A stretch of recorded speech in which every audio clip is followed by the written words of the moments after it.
اصلی کے حوالے سے، تو جی ہاں، جہاں پیدا ہوا اور رہتا بھی ہو وہاں پر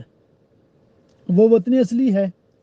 اور اگر وہاں سے شفٹ ہو گیا، جیسے میں پیدا تو پاکستان میں ہوا تھا، اب پکا یو کے شفٹ ہو گیا ہوں ود فیملی اور نیشنلٹی بھی ہے،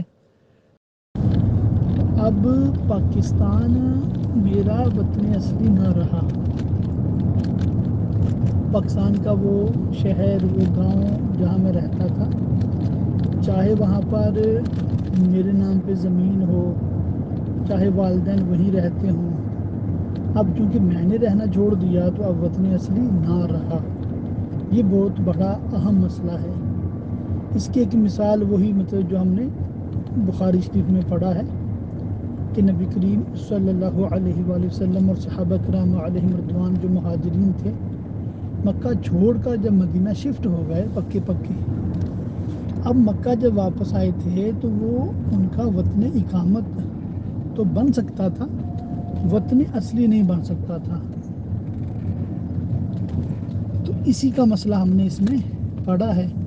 اور اس سے بھی ہمیں یہ سیکھنے کو ملا کہ چاہے